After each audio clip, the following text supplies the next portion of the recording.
Buenas noches, estimados jóvenes. Vamos a iniciar nuestra sesión correspondiente a la semana número 2 del programa relativo al Fiscal 2. En esta semana estuvimos trabajando ya con el tema de pagos provisionales de las personas morales relativas al artículo 14 de la Ley del Impuesto sobre la Renta. Entonces, las actividades que vamos a trabajar esta semana, repito nuevamente, son las relativas al artículo 14, repito, artículo 14 de la Ley del Impuesto sobre la Renta relativo a pagos provisionales de las personas morales. Entonces, nuestra primera actividad pues es una investigación relativa a este tema. La siguiente actividad que tenemos es en este caso en particular unos casos prácticos relativos al artículo 14 de la Ley del Impuesto sobre la Renta. Entonces, y ya pues la tercera actividad son los foros de discusión. Entonces, quiere decir que tenemos tres actividades, uno que es una investigación sobre los temas que acabo de mencionar. El siguiente tiene que ver, en este caso en particular, con unos casos prácticos, unos ejercicios, y el tercero son los foros de discusión. Aquí les vuelvo de nuevo a invitar que los foros de discusión se trabajen en los tres momentos, que es durante la semana, respondiendo las dos preguntas centrales, y ya después replicando a dos compañeros y presentando una conclusión final del foro. Bienvenida sea Remedio a esta videoconferencia relativa a la semana 2. Me gustaría saber cómo vas, si por el momento tienes alguna pregunta, alguna duda, antes de que yo proceda a compartirles el material. Sí, buenas noches, maestra. No, por el momento, de hecho, en eso estoy trabajando, pero ahorita todavía no tengo dudas. Donde tengo dudas es en la segunda actividad, que es ahorita lo que usted va a abordar.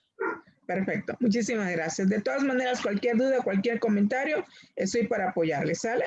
Muy bien, pues bueno, vamos a iniciar. Voy a iniciar compartiendo pantalla para irles mencionando un poquito sobre el tema de pagos provisionales que vamos a estar trabajando durante esta semana. Entonces, inicio compartiendo pantalla. Gracias.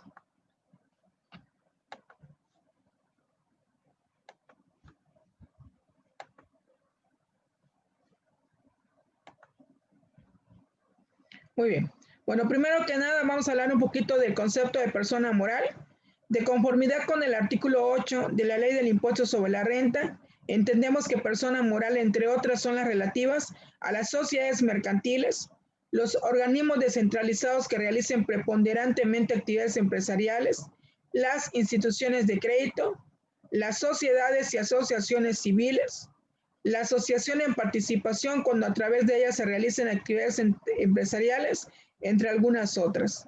Vamos a hablar de los elementos esenciales del título segundo de la Ley del Impuesto sobre la Renta relativo al objeto, sujeto, base, tasa o tarifa, periodo y época de pago. ¿Cuál es el objeto de la Ley del Impuesto sobre la Renta? De conformidad con el artículo primero, sería gravar todos los ingresos percibidos en México por residentes en México, los que obviamente realicen actividades y perciban ingresos por establecimientos permanentes establecidos en México, cuya fuente de riqueza se encuentra en el país, así como también extranjeros por ingresos con fuente de riqueza en el país, pero que no tengan establecimiento permanente.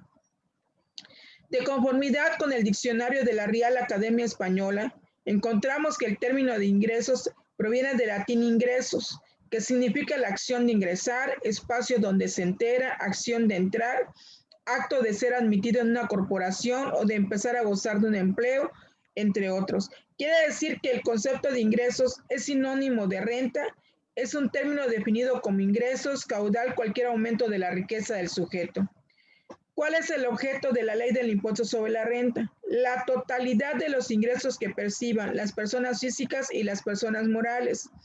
Toda modificación positiva del patrimonio en México se considera ingresos. Y esa puede ser en efectivo, puede ser en crédito, puede ser en especie, puede ser en servicios o también de cualquier otro tipo. Hay un término que tiene que ver con el efecto inflacionario. Hoy en la mañana me preguntaban que cuál era la principal diferencia entre el ingreso acumulable y el ingreso nominal. Yo les mencionaba que la principal diferencia que se centra entre ingresos acumulables e ingreso nominal es que los ingresos nominales no suman el efecto de la inflación, en tanto que los ingresos acumulables sí reconocen los efectos de la inflación. Por ello, un claro ejemplo de cualquier otro tipo sería el ajuste anual por inflación, que es un concepto que está íntimamente relacionado con el fenómeno inflacionario. Sujetos. De conformidad con el artículo primero de la Ley del Impuesto sobre la Renta, encontramos que los sujetos son las personas físicas y morales que están obligados al pago del impuesto sobre la renta, los residentes en México respecto a todos sus ingresos, cualquiera que sea su fuente de riqueza, los residentes en el extranjero con establecimiento permanente en el país respecto a los ingresos atribuibles a dicho establecimiento permanente, los residentes en el extranjero por los ingresos provenientes de fuente de riqueza en México, ya sea que no tengan un establecimiento permanente en el país o cuando tengan ese establecimiento permanente por los ingresos que no sean atribuibles. En la semana anterior vimos cómo determinaban su resultado fiscal las personas morales de conformidad con el artículo 10 y decíamos que tomaban sus ingresos acumulables menos sus deducciones autorizadas, eso era igual a la utilidad fiscal, menos la PTU pagada en el ejercicio y menos las pérdidas fiscales anteriores, eso es igual a su resultado fiscal. La tasa que se aplica es la tasa del 30% para el impuesto sobre la renta anual a las personas morales. También nos habla de un factor de piramidación que es igual al 1.3889, que es el que se viene aplicando, y obviamente el 1.4282, dependiendo de la tasa del impuesto sobre la renta. Ingresos y deducciones autorizadas. Las personas morales, repito, van a acumular todo tipo de ingresos que para efectos fiscales signifiquen una modificación positiva al patrimonio. Estas se dividen en ingresos objeto gravables, que pueden ser acumulables y no acumulables, y los ingresos, repito, objeto exentos, y también vamos a hablar de que hay ingresos no objeto. Para efectos del impuesto sobre la renta, ¿qué es un ingreso no objeto? Son aquellos que explícitamente la ley no los considera como afectos al gravamen, o los que en su defecto simplemente no se ubican en ninguna de las hipótesis establecidas en la misma y que por lo tanto significa que no hay causación de este mismo. Los ingresos exentos son aquellos que la ley sí considere como no afectos al impuesto, mas sin embargo por mandato expreso los libera totalmente o parcialmente del pago del mismo. Un ingreso para que sea exento lo tiene que plasmar de manera expresa la ley. Si no, puede considerarse inicialmente como un ingreso, pero si la ley nos dice o lo libera de manera total o parcial del pago del mismo, se considera un ingreso exento. Los ingresos no acumulables son aquellos que sí pagan, obviamente, o pagarán impuesto con anterioridad, solo que no se acumula a los demás ingresos del contribuyente. Por eso la misma ley te lo dice tal expresamente, no se acumula o no se sumará, ¿no? Y los ingresos acumulables son aquellos que sí están sujetos al pago de gravamen y que deben sumarse entre sí con el objeto de integrar una base única. Ahora bien, vámonos al artículo 14 de la Ley del Impuesto sobre la Renta, que es la relativa a los pagos provisionales a cuenta del impuesto del ejercicio. Bueno, nos dice el artículo 14 en su primer párrafo que las personas morales efectuarán pagos provisionales a cuenta del impuesto del ejercicio, a más tardar el día 17 del mes inmediato siguiente. La fracción primera me dice, se calculará un coeficiente de utilidad correspondiente al último ejercicio de 12 meses por el que se hubiera o debió haberse presentado declaración. El resultado se va a dividir entre los ingresos nominales del mismo ejercicio y nos va a dar un coeficiente de utilidad.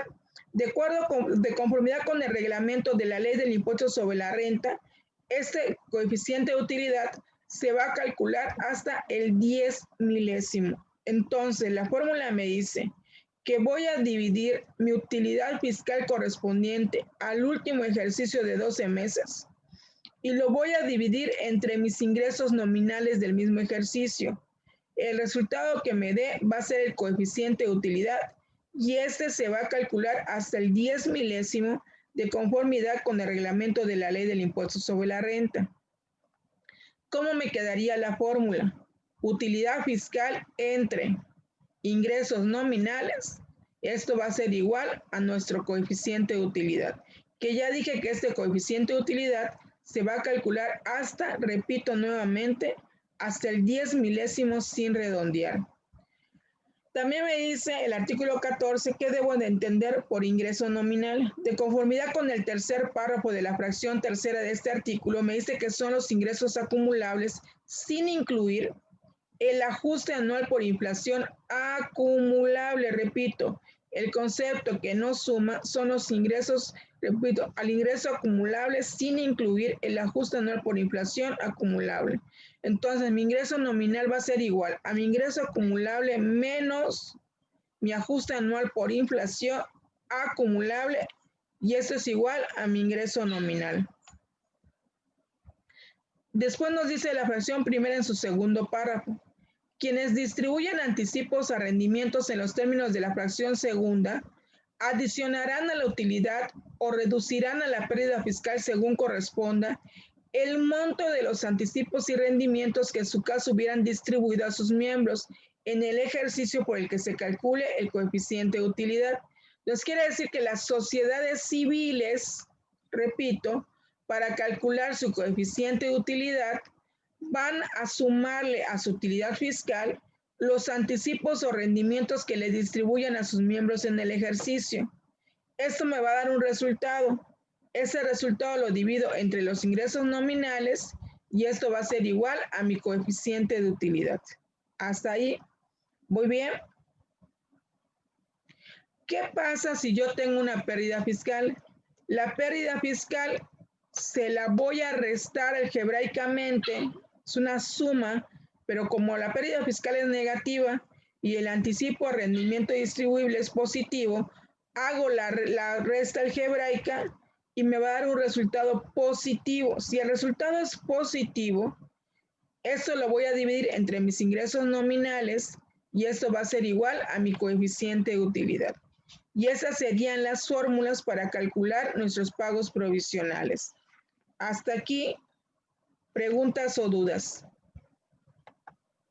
No, maestra, gracias. Ninguna. ¿Vamos bien hasta aquí? Sí. Ok. Entonces, vamos a abrir un archivo en Excel, un archivo en Excel para ir viendo nosotros. Vamos a abrir un libro en blanco. Ok. Seguimos viendo mi pantalla, ¿verdad? Remedios. Sí, maestra. Ok. Utilidad fiscal me dice.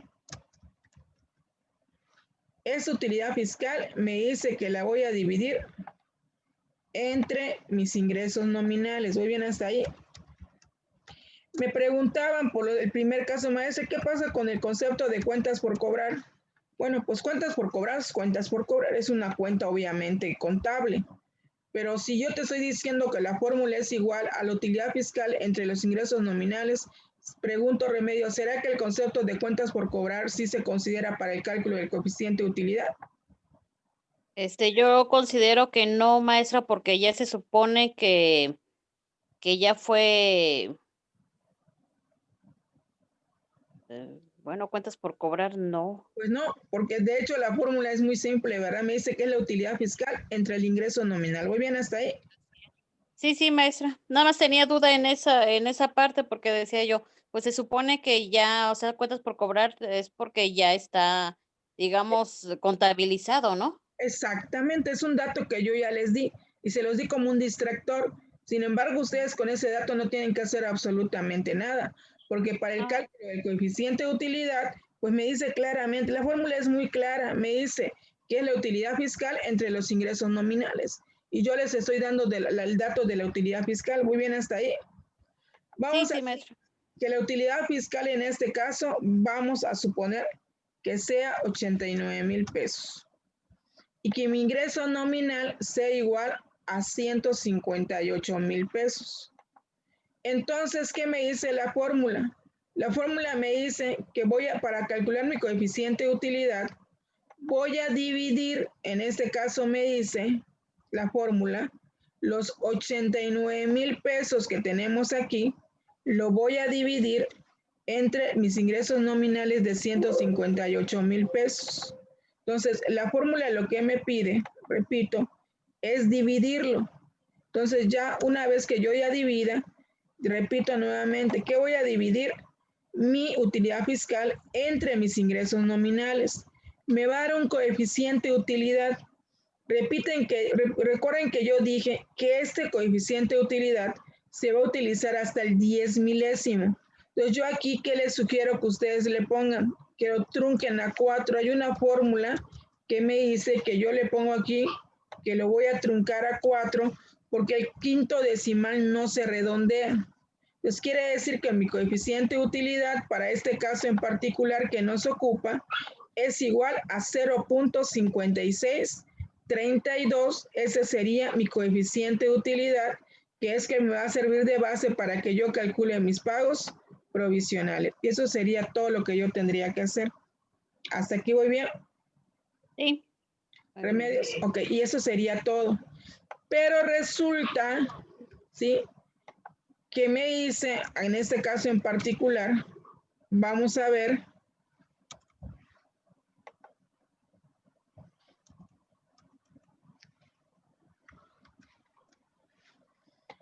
En este caso en particular, esta fórmula es la que aplican las sociedades mercantiles. ¿Ok? Sociedades mercantiles son las que aplican esta fórmula. ¿Ok? Sociedades mercantiles.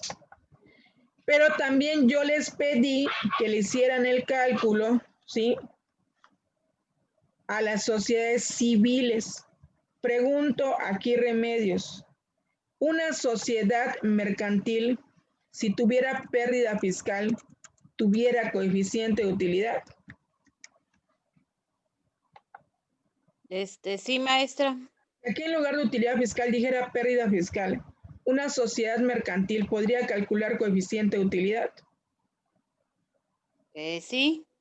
No, porque si ¿No? yo tuviera aquí pérdida fiscal, recuerda que la pérdida fiscal, estoy hablando de las sociedades mercantiles, como las sociedades anónimas, las sociedades de responsabilidad limitada. Las que sí pueden tener coeficiente de utilidad, aún con pérdida fiscal, son las sociedades civiles. Muy bien hasta ahí. Pero una sociedad mercantil, ¿por qué no? Porque la sociedad mercantil, si aquí tuviéramos nosotros pérdida fiscal, el resultado, ¿cómo me quedaría? La pérdida fiscal, ¿cómo es? Por ejemplo, si yo pusiera aquí menos 26,000 y aquí yo pusiera, por ejemplo, 79,000. Es decir, una pérdida fiscal en este caso igual a 26,000. Y aplico exactamente esta fórmula.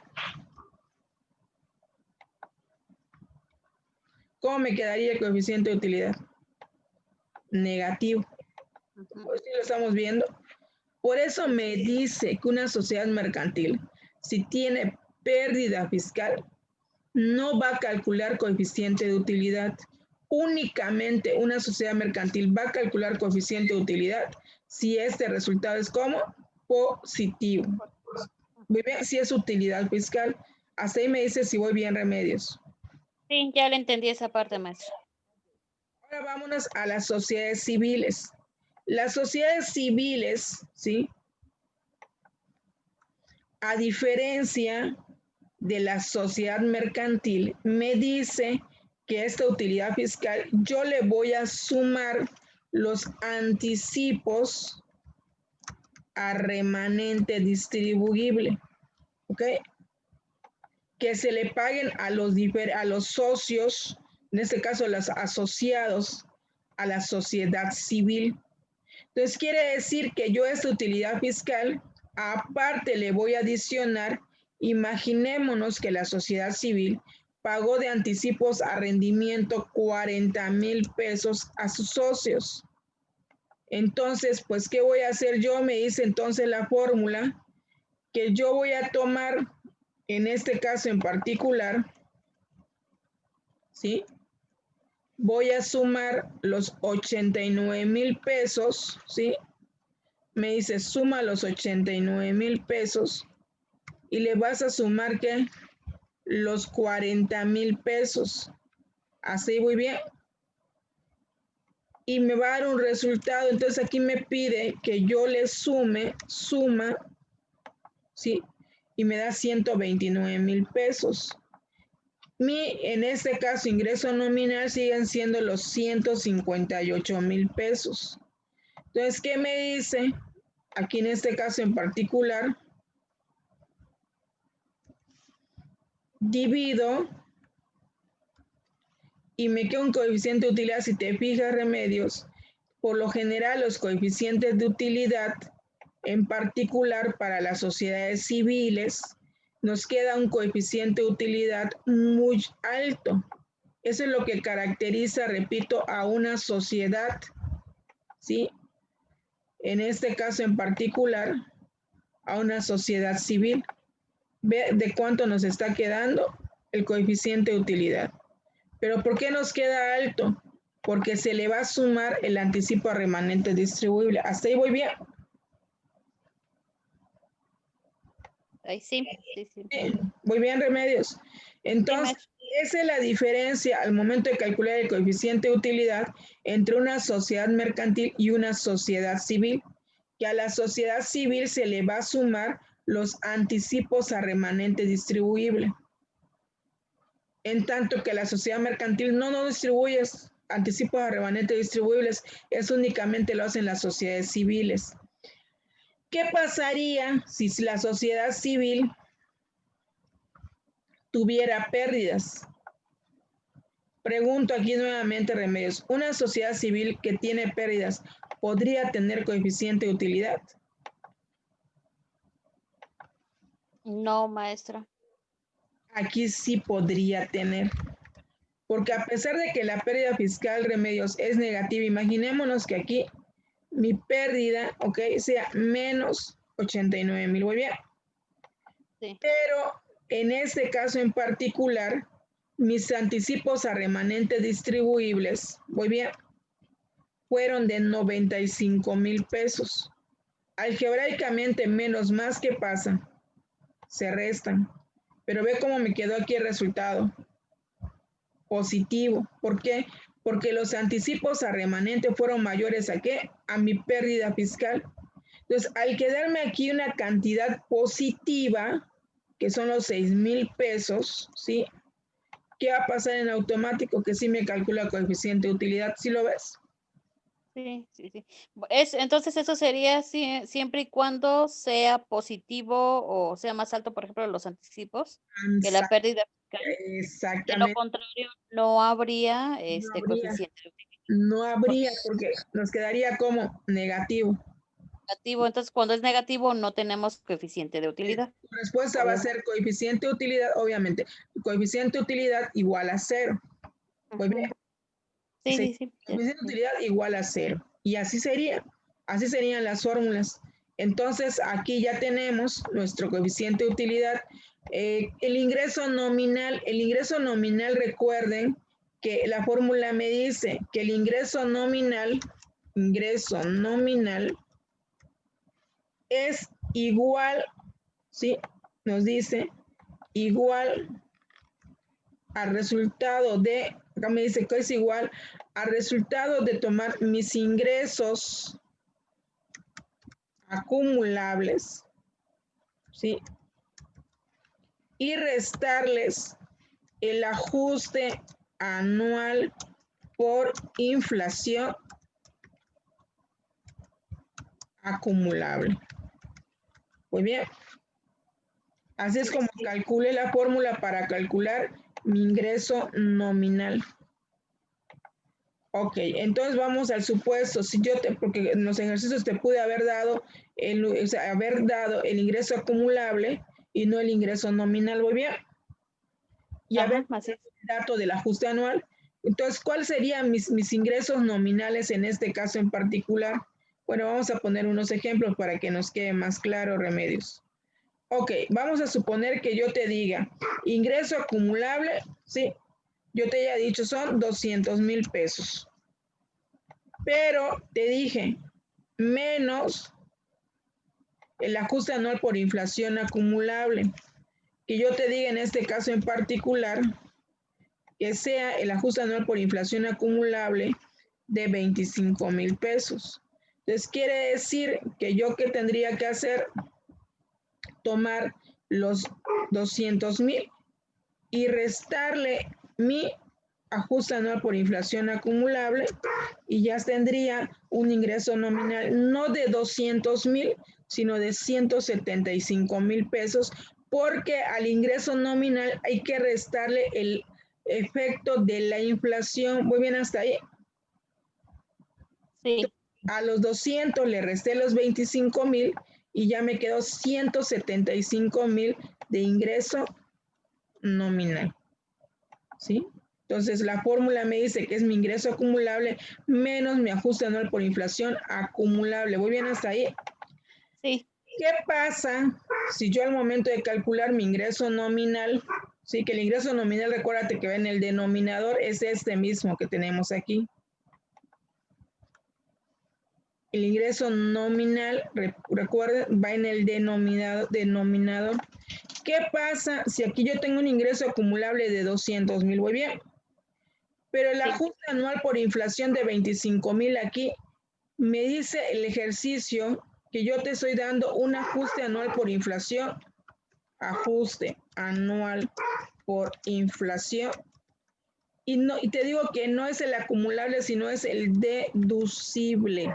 ¿Ok? Si yo te digo que el ajuste anual por inflación es el deducible y no el acumulable, ¿se le restaría a mi ingreso acumulable?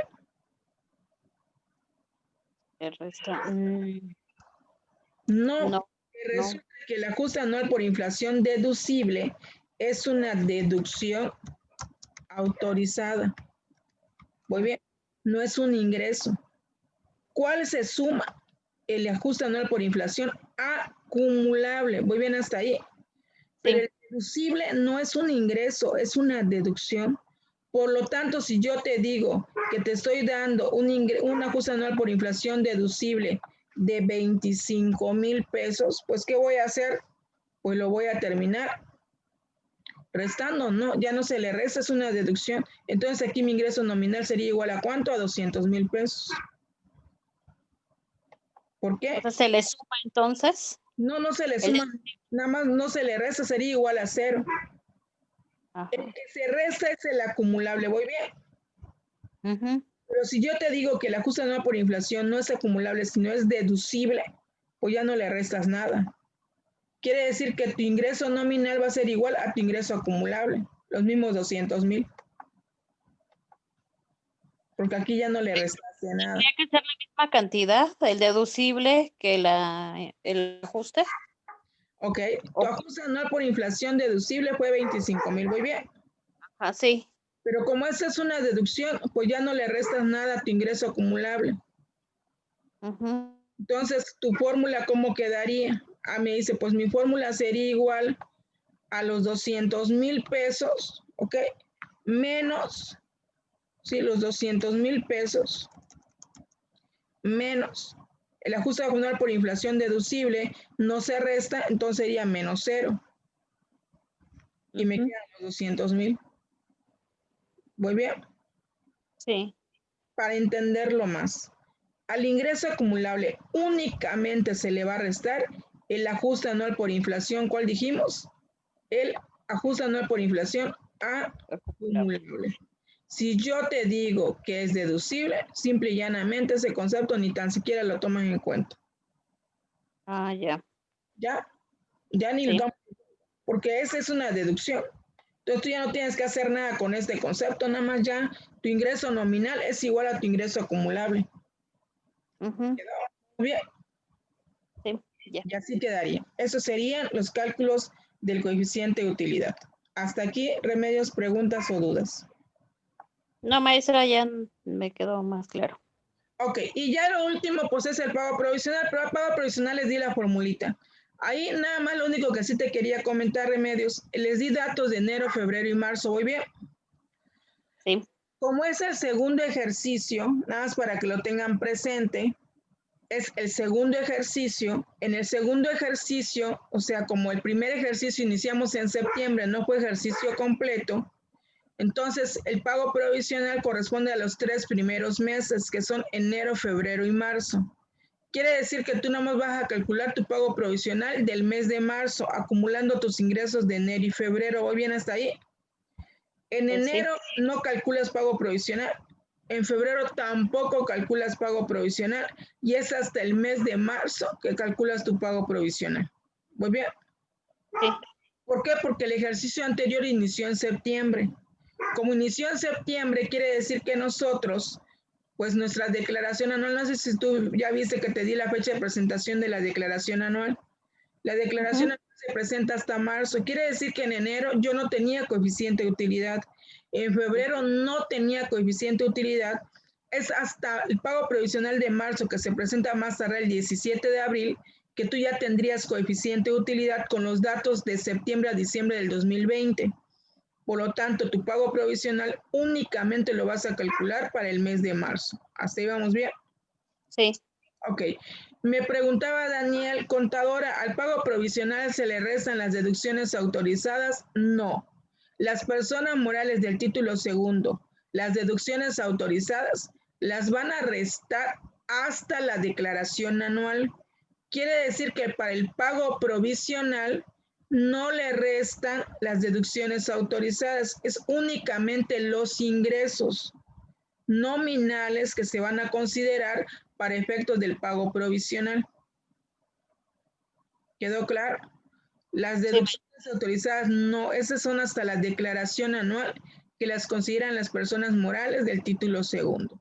Y eso sería prácticamente por los casos que me van a trabajar ustedes relativos al ejercicio 2. Hasta aquí, Remedios, preguntas o dudas. No, maestra. Vamos bien. Entonces, pues ya con eso, pues ya puedes resolver tus ejercicios. Ya comentamos que si hay algún dato que te doy así como que no tiene nada que ver, lo ignoramos y ya resolvemos. Si te fijas, son casos rapiditos, de rápida solución. Y ya pues el pago provisional, pues realmente no hay mucho más que acumular enero, febrero y marzo y calcular el pago provisional de marzo con el coeficiente de utilidad del 2020 y ya aplicándole la tasa del 30%, como es el procedimiento, les di ahí en la página, en el portal les puse ya la formulita y ya calculan su pago provisional, ¿sale? Sí, maestra. Muy bien, Remedios. Pues si no hay ninguna duda, ningún comentario más, me dice si hasta aquí vamos bien. Sí, muy bien, maestra. Ya lo entendí un poco más. Muy bien, Remedios. De todas maneras, cualquier duda, cualquier pregunta, ya sabes, tú me preguntas y yo con mucho gusto, para que no les quede ninguna duda. Eso ya lo importante es que con toda esa información ya se pongan a responder los casos que les di. ¿Sale? Entonces, en cada caso, maestra, es lo que vamos a hacer es esto y solamente vamos a hacerlo en el ejercicio 2, si no me equivoco, 1 o 2, ya el provisional. Exactamente. Sí, nada más. Todos los demás casos son así de rápida solución. Nada más que calcular el coeficiente de Remedios. Ah, bien. Sí, así lo que hice yo acá, igualito, ¿no? Ah, muy bien, maestra. Coeficiente. ¿Sale? Perfecto. O sea, muy bien. Sí, muy bien. Muchas gracias. Pues al contrario, muchísimas gracias por estar aquí el día de hoy conmigo, acompañándome en la videoconferencia correspondiente a la semana 2, relativa al tema de pagos provisionales. Y por mi parte sería todo. Que tengan una excelente noche, que descansen. Éxito en las actividades de esta semana. Cualquier duda o comentario, sigue abierta la línea de WhatsApp para que yo les conteste, para que puedan subir sus actividades correspondientes a la semana 2. Éxito, Remedios, gracias por acompañarme. Muy buena noche. Nos vemos la próxima videoconferencia de la semana 3. Muchas gracias. Muchas gracias, maestra. Buenas noches. Igualmente, buenas noches. Gracias a todos, éxito y nos vemos la próxima sesión. Gracias.